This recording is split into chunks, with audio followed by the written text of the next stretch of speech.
Hey there, I'm Lindsay Dreyer, and this is the Happy Agent Co. podcast, the real estate podcast for real estate agents and team leads who want to build a business that actually feels good. I've been in real estate for over 20 years, and I created this show because I was tired of the same old one-size-fits-all advice. Each week, I share my tips and strategies along with guest interviews that feature agents who are building a life and business they love. If you're done following outdated advice that does not fit your life and you're ready for a smarter, more human way to grow your real estate business, you're in the right place. Welcome, welcome, welcome. I'm excited you're here. I am actually coming to you from Phoenix, Arizona, where I'm doing a little girl-cation with one of my BFFs. And we also recorded a podcast episode, which I don't know if it's going to be before or after this one. So you'll just have to wait and see. But I had a spa day yesterday, and it got me thinking about rest and how important rest is, particularly for real estate agents. I feel like, and know actually, that we are an industry where people are always on. There's always showings, client calls, late night negotiations. And if you're running a team, there are agents that are working on your team. If you run a brokerage, there's employees, there's agents on your team. There are so many moving parts that it is natural to be exhausted sometimes. And that is even more reason for us to get some rest. I also think it's really easy for us to confuse hustle with productivity. And a lot of times we just get into ultra stress, running on fight or flight mode. And we forget that you can't run a successful real estate business while you're running on empty. And showing up as your best self for your clients, your family, your friends, for yourself is so important to having a life and a business that you absolutely love. So I am going to introduce you to the 7 types of rest that you need as a human being. And this is not my original concept. This comes from Dr. Saundra Dalton-Smith, and she wrote a book called Sacred Rest, which I totally recommend reading. But her framework is so amazing. It was a game changer for me in understanding why I would still be feeling tired, even though I got a good night's sleep. And if you are a real estate agent, if you are a parent, you are going to really resonate with this episode. So my hope is by the end of this episode, you will learn the 7 types of rest, how you can apply them in your life as a real estate agent, and how you can stop running on fumes and start rejuvenating yourself and not feeling so exhausted. So let's dive into the 7 types of rest and how they apply to real estate agents. So the first type of rest is physical rest. This is rest that rejuvenates your body in any form. So it could be passive or active. And it really is just anything that makes your physical body feel rested. So examples could be sleeping, taking naps, maybe even just like zoning out or meditating. I also think there's the active form. So yoga, stretching. Sometimes people actually think working out is physical rest. So it really just depends on you, what makes your body feel relaxed. Why does this matter? Real estate agents actually have a pretty physical job sometimes. It involves being on your feet long hours, hosting open houses, running from showing to showings, going to inspections. I don't know about you, but like I gave up wearing cute shoes after like a month in the business. Like we're done. I'm walking so much. There is no not getting my steps in. Like I'm definitely getting them in. So if your body is worn out, you absolutely can't be a good real estate agent. Like your feet are going to hurt. You're going to be miserable. So how do you get physical rest as a real estate agent? Scheduling downtime, being intentional about heavy activity days, really making sure that for me personally, getting my massages, making sure that I am lying down if I am tired and on my feet a lot. You could also maybe just do some stretching after showings, or like if you're in the car for a long time, it could be going for a walk and just getting upright. I know a lot of people are using standing desks and that's become super popular. So really it's anything that for you makes your body feel rested. Diving into number 2, that is mental rest. So mental rest is anything that clears your mind, reduces mental fatigue, reduces the mental load. So real estate agents have a pretty large mental load if you think about it. We're juggling offers, negotiations, clients, deadlines, and without mental rest, you will feel so scatterbrained and so stressed. We've all been there where we've had a super long day and we're like going cross-eyed. So some strategies to help with mental rest. I love me a good brain dump. And if you have listened to any of my podcast episodes, you know brain dumps are my thing. I'm obsessed with them. I do them every Sunday night and it just offloads those thoughts. So I love a good brain dump. I also know some people keep a notebook on their bedside table. So if anything is keeping them up at night, so they can't sleep, they just like write it down. Some people use their notes app, and they just like have a running tally of everything. I know I introduced my husband to this concept and he's like really into it. And I think it's helped him with his mental rest. The other thing is just setting boundaries around when you are on and when you are off. So this could be do not disturb on your phone. It could be I'm just not answering anybody after 7 p.m. Agents who are on all the time and never let their brain rest are absolutely setting themselves up for burnout if they aren't burned out already. So just making sure that you have a plan and have some strategies to just let your brain stop thinking. It's okay to not think all the time. Okay.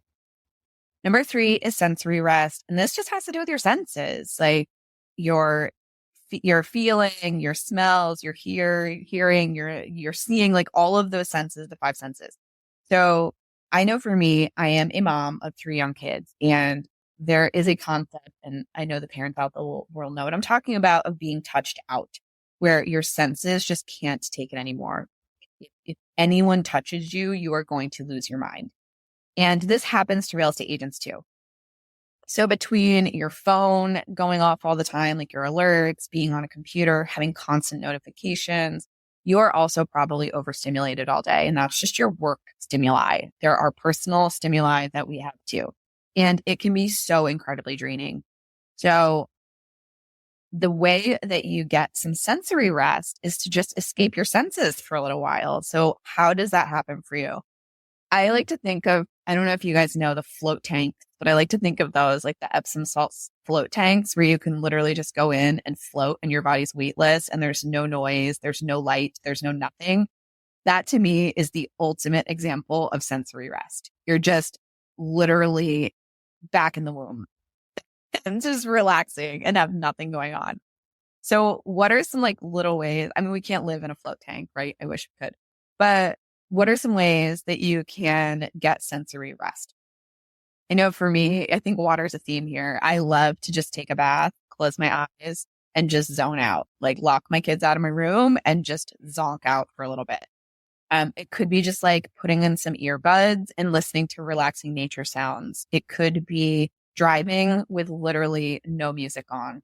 So anything you can do to take a step back from that those senses, that stimuli can really, and I do think this is a big one that we get because we are constantly on and being pinged at.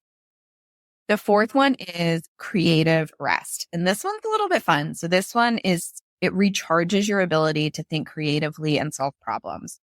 A lot of times as real estate agents, we just have our head down doing the job, and we sometimes need to pop up for air to be inspired. Like we sometimes need to get inspiration for our businesses and like feel like we're doing something creative. I think that this can be for your marketing strategies. It could be for home staging ideas, could be problem solving during negotiation. Like if you are drained and you don't have that creative rest, and you're not creatively rested, you're going to hit a wall and you're going to feel stuck. So I know when I'm like, oh, what am I going to do about this deal that's blowing up? A lot of times, if I just go and take a walk, that really helps me reset my brain and I can creatively think about the problem. This can also be things that just are inspiring for you. So maybe it's visiting an art museum, or maybe it's going for a really scenic walk.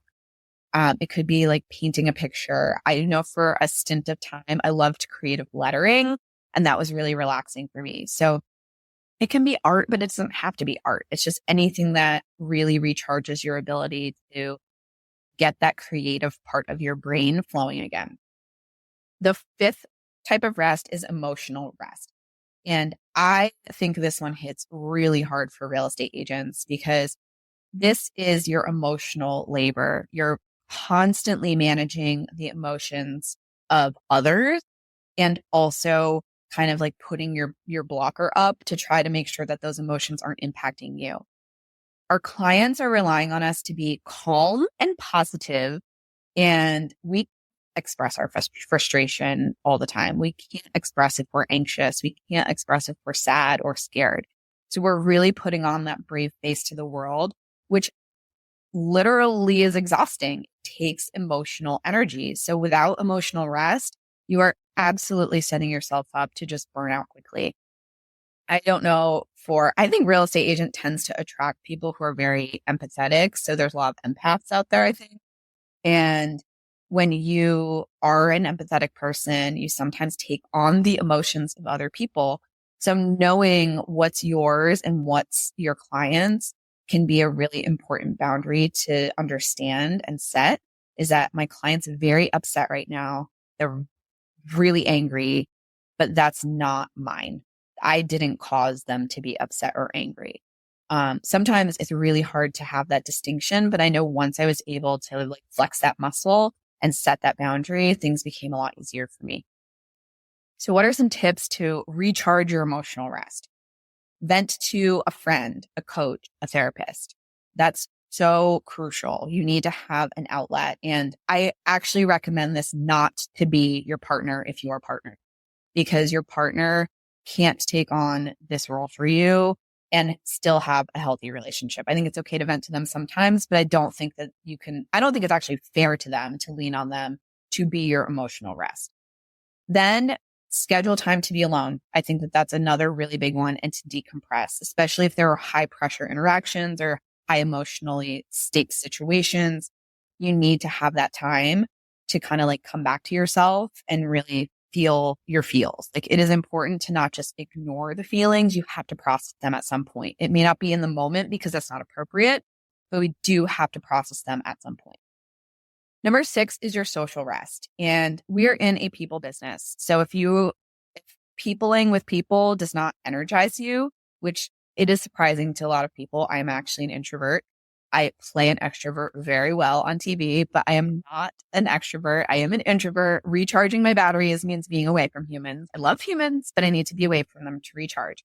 So if you are the type of person that you need to recharge your battery by being by yourself, know that about yourself and build in that time. If you're the type of person that gets recharged by being around people that energize you, go for that. So make sure that you're spending time with people that make you feel supported and energized, if that's going to help you recharge your social rest. Or if you need a break from people because they leave you feeling drained, that's fine too. Whatever you need to do to recharge that social battery is really, really important, because we are in a people-based business. Finally, the last type of rest is spiritual rest. Now, this isn't necessarily being religious, although it can be, but this is connecting to something bigger than yourself. It really offers you a sense of purpose and belonging. So when that day-to-day grind of being an agent just starts to feel overwhelming, this can help you reconnect with what your why is. Like, why are you in this business? So I think a lot of people get into real estate not only to make money, but they also want to help people find homes, like create stability. This is it, like the American dream, literally, is to be a homeowner. So I think we're really helping people make that possible. And there's nothing more rewarding than helping a first-time home buyer who maybe has limited income or limited assets buy their first home, and they're really starting that journey of building wealth. And I think that that's a really powerful why for some people. So that can be a way to recharge spiritual rest, to really understand the why. What's the difference you're making in the world? Another way people connect to their bigger sense of purpose is volunteering or donating. So having those causes that are really important to you, and maybe you're using the money you earn through real estate to support those causes. That can be a really impactful way to get spiritual rest. Lastly, it could be just practicing gratitude or your religion, going to church. I know for me personally, meditation and contemplation is a huge piece of spiritual rest for me. I love being able to connect with my higher self and just like feeling aligned, mind, body, and soul. Like that's a really impactful way for me to feel spiritually rested. So whatever that is for you, you need to do it. So I know that this sounds like a lot of work, and I'm not going to say it's not easy, but I think it's so important to know as a real estate agent when you're feeling depleted, when you're feeling tired, what is it that you need to fill your cup? Is it physical rest? Is it mental rest? Is it sensory rest? Is it creative rest? Is it emotional rest? Is it social rest? Is it spiritual rest? So knowing that can really help you start managing your energy levels and showing up the way that you want to in your real estate business. So it doesn't always mean you have to take that like week-long vacation, check out completely. I know for a long time, I thought that I had to do like an all or nothing kind of thing, but it can sometimes literally just be as simple as taking a 10-minute walk outside. So real estate agents tend to be very like black and white thinking, I think, because we like to win or we're losing. But these can be little things that you implement into your routine that help keep you rested and keep you at the top of your game. So my challenge to you today is take 10 minutes to evaluate which type of rest you feel like you need the most, and then commit to one small thing you can do to address it. I really feel like rested agents show up the best for their clients and they have the most successful businesses because they are able to bring their best selves to their business. Not only that, but they also tend to be happier. Like you tend to enjoy your life because you are not resentful of your work depleting your energy and your resources. So if this episode resonated with you, I would love it if you would share it with another agent who might need a reminder that it's time to rest. And I hope that you subscribe for more tips to build a business and a life that you love. Hey there, quick favor. If you enjoyed today's episode, would you take a few seconds to leave a quick review? It would mean the world to me. I also want to thank you for tuning into this episode of the Happy Agent Co podcast. I hope you feel inspired to keep building a life and business you love. Until next time, stay happy.